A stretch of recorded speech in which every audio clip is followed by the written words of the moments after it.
Hello everyone, welcome to my channel UGC Net Study Hub, and my today's topic is relation algebra operations. Okay, now we come to the relation algebra. Relation algebra क्या होता है? It is a procedural query language which takes the instance of the relation as an input and yardley the relation as an input. Queries are performed by the operation. These operation either are unary or binary.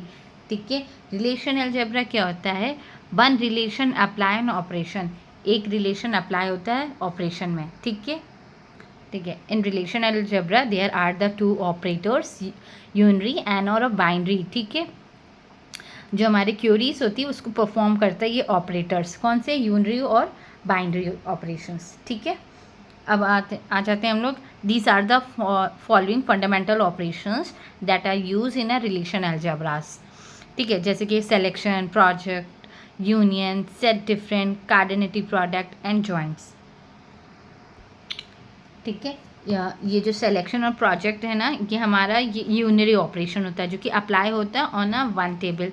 ठीक है, जो बाकी हमारे rest है union, set, difference, cartesian product and join, ये हमारा क्या है? बाइनरी, मतलब इसमें अप्लाई होते हैं two tables. Now we come to the selection operation. Selection operation क्या होता है? Select certain row, tuples, record या डिपेंडेंसी अपॉन द कंडीशन.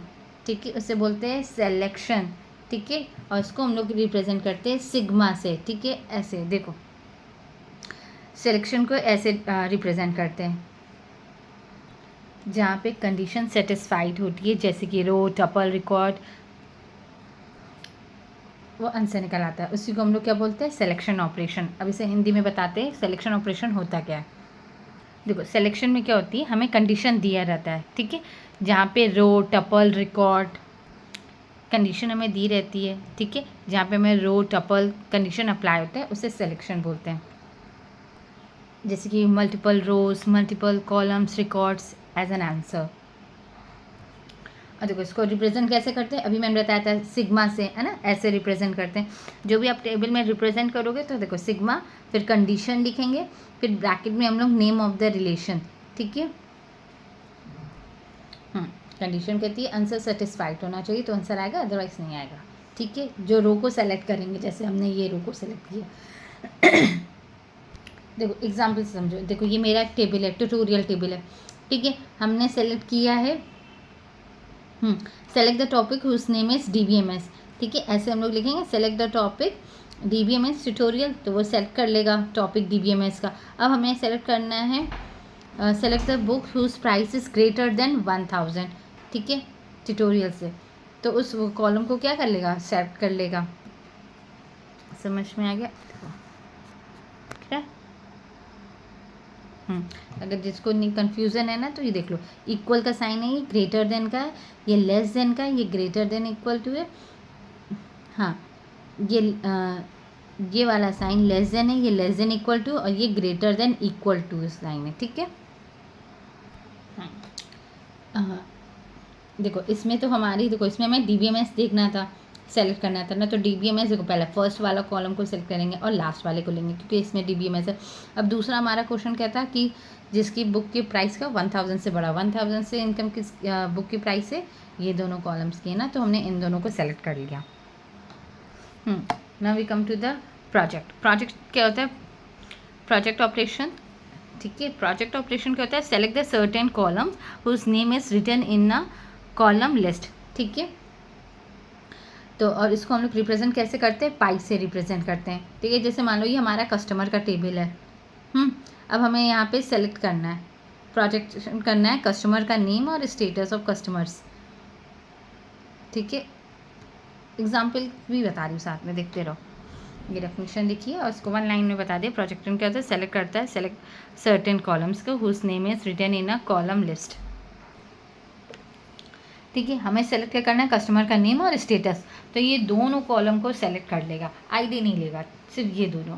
ठीक है, क्योंकि हम सेलेक्ट प्रोजेक्शन क्या करें? नेम और स्टेटस, ये दोनों. तो ये दोनों कॉलम, पूरा कॉलम एंड ये दोनों कॉलम्स को ले लेगा. ठीक है, प्रोजेक्शन समझ में आ गया. अब हम आ जाते हैं यूनियन. यूनियन में यूनियन ऑपरेशंस क्या होते हैं? यूनियन अभी मैंने बताया था कि बाइनरी ऑपरेशन होते हैं जहाँ पे हम लोग 2 टेबल्स का यूज़ करेंगे, ठीक है। बाइनरी ऑपरेशन अप्लाई है 2 टेबल्स, जैसे यहाँ पे आर यूनियन एस, ठीक है। एग्जाम्पल समझते हैं, देखो जैसे हमारी ये 2 टेबल है, एक टेबल आर है, एक टेबल एस है, ठीक है। और इसको हम लोग ऐसे, सिंटेक्स इसका कैसे होगा?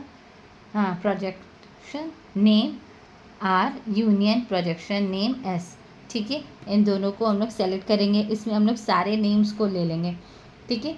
और टेबल आर और टेबल एस के यहाँ पर आंसर आ जाएगा। यूनियन करना है ना, यूनियन में क्या होता है, हाँ सारे रिपीटेड नेम नहीं लिखेंगे, एक एक बार लिखेंगे, जैसे यहाँ पे राम श्याम मोहन, फिर एस के और श्रुति, आगे यूनियन हो गया। फिर यहाँ पे देखो एक आता है कार्डिनिटी, कंपैटिबिलिटी कंडीशन होती है, number of a column tables 1 and number of a column table 2, और domain of a column table 1, domain of a column table 2,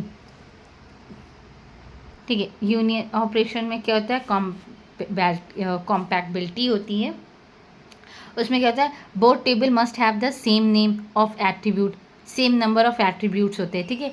और दूसरा होता है domain of both table must be same, जो डोमेन होता है टेबल का दोनों सेम होता है, ठीक है। अगर देखो इसमें अगर इंटीजर वैल्यू दी तो इंटीजर वैल्यू इस टेबल में भी होनी चाहिए, ऐसा नहीं यहाँ पे कैरेक्टर यूज़ करें यहाँ पे इंटीजर तो नहीं होगा, ठीक है। समझ में आ गया? इसमें रिपीटेशन नहीं होगा, जो कॉमन है बस वो एक ही बार रिप्रेजेंट हो, बताया तो तभी ना, एक ही बार आएगा। देखो राम इधर भी लिखा है, यहाँ भी लिखा श्याम है ना, 2 बार तो ना, एक एक बार लेंगे, रिपीटेशन नहीं होता है। अब हम आ जाते हैं इंटरसेक्शन। इंटरसेक्शन क्या होता है, कॉमन इन बोथ, है ना। अभी यहाँ पीछे मैंने बताया था ना, कॉमन था आर टेबल में और एस टेबल में, कॉमन क्या था, राम श्याम थे, तो इसमें हम लोग कॉमन लिखेंगे यहाँ पर, ठीक है। बस इंटरसेक्शन में इतना याद कर लो, the tuple that are common in both R and S, और इसको सिंटेक्स होगा जैसे यहाँ पे projection name R intersection projection name S, तो जो कॉमन था हमने लिख दिया राम एंड श्याम कॉमन था। अब हम आ जाते हैं सेट डिफरेंस। सेट डिफरेंस क्या होता है और मिनिमाइज होता है, मिनिमम क्या होता है, the result of this operation denoted by R minus S,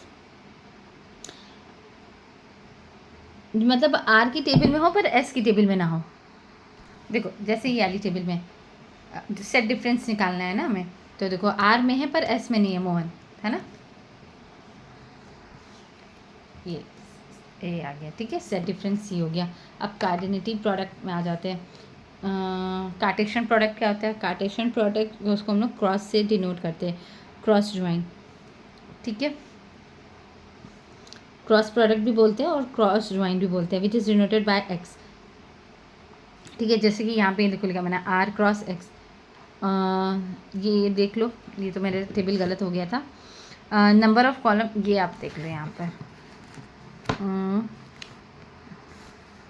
हाँ, number of column equal to number of rows plus R, R plus number of column, और नंबर ऑफ रोज क्या होता है, number of rows R into, हाँ R into number of rows. Cartesian product में क्या होगा ना कि हम पूरा लिख देंगे, आर की टेबल और एस की टेबल को क्रॉस करना है, तो हम इससे देखो क्रॉस कर लेंगे, ये हमारी आर टेबल है, ये एस टेबल है, यहाँ पे हमने नेम ऑफ कोर्स और नेम ऑफ फ़ोन नंबर लिखा है, ठीक है। यहाँ पे देखो नेम क्या लिखा, अजय सी एस, तो यहाँ Ajay C S phone number, ठीक है। फिर यहाँ पे अमित का लिखा डेटा,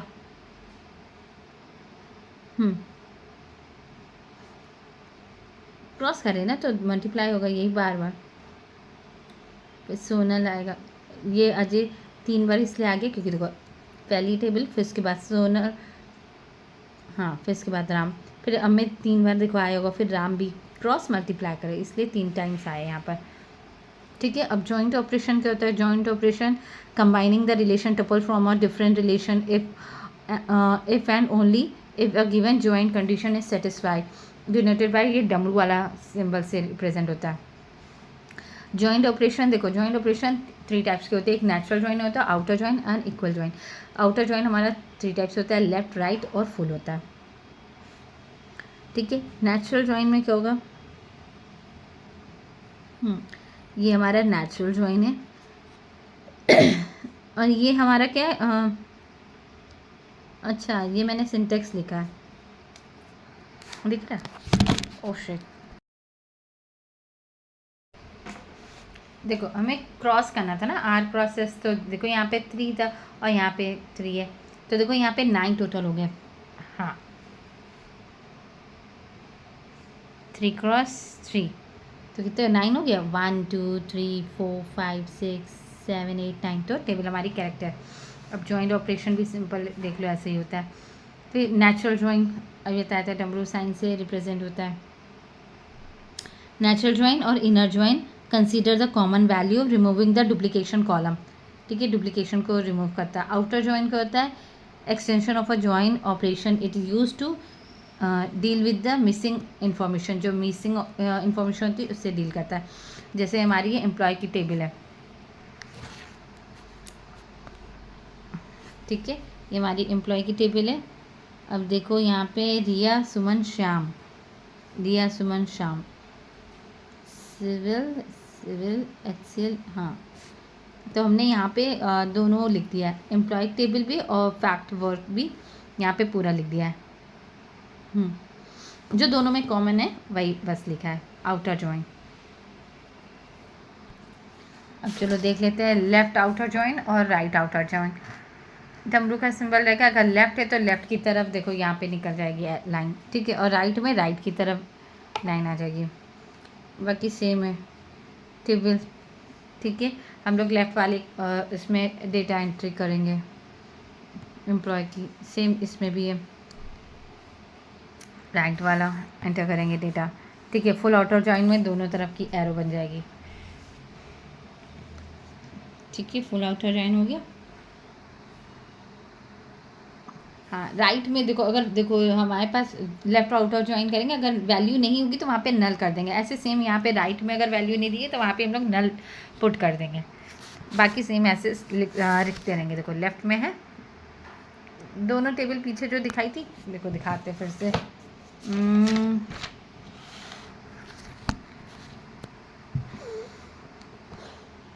ये देखो ये हमारा टेबल है, इस टेबल को हम लोग फुल आउटर ज्वाइन में बना लिया। अब हम लोग full outer join, left outer join बनाएंगे, ठीक है। अब हमने लेफ्ट लिया तो लेफ्ट वाली जितनी वैल्यू वो एंटर कर देंगे, अगर नहीं होगी तो नल लिख देंगे। अगर सेम अगर राइट वाले में लिखेंगे तो राइट की वैल्यू नहीं होगी तो वहाँ पे हम लोग नल एंटर कर देंगे, ठीक है। दिख रहा है लेफ्ट आउटर ज्वाइन कैसे डिनोट करते हैं, हाईलाइट कर रखा है इसीलिए, ताकि इजीली जल्दी से समझ में आ जाए। और टेबल भी बना रखी है। और फुल आउटर ज्वाइन में दोनों तरफ लाइन होती है, ठीक है। ये हो गया हमारा फुल आउटर ज्वाइन। फुल में सारी वैल्यू यहाँ पे एंटर हो जाएगी, जहाँ पे वैल्यू नहीं होगी वहाँ पे हम लोग नल एंटर कर देंगे।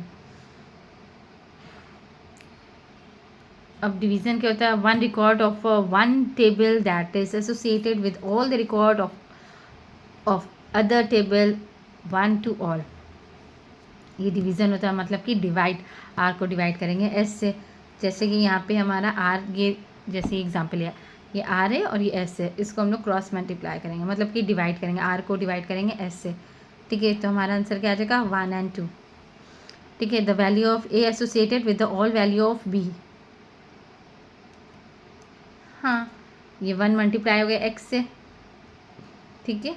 जेड नहीं आएगा, क्यों, क्योंकि जेड नहीं है 2 में, बी वाली वैल्यू में, तो इसलिए हमने 1 और 2 की वैल्यू यहाँ पे आया आंसर हमारा, ठीक है। तो आज के लिए इतना ही, मिलते हैं अपने नेक्स्ट वीडियो में, तब तक के लिए bye bye, thank you for watching. ये बहुत इजी है, आपने पढ़ा ही होगा, इसलिए मैंने इसे ज़्यादा ध्यान से नहीं बताया। और टेबल है ना, अगर नहीं समझ में आया तो आप मुझे कमेंट कर देना, तो मैं एक रफ शीट में अच्छे से आपको एक्सप्लेन कर दूँगी। इसलिए मैंने देखो बाकायदा हाईलाइट कर रखा और टेबल बना रखी, ताकि आपको ईजिली अच्छे से समझ में आ सके। आज के लिए इतना ही, मिलते हैं नेक्स्ट वीडियो में, तब तक के लिए bye bye, thank you for watching.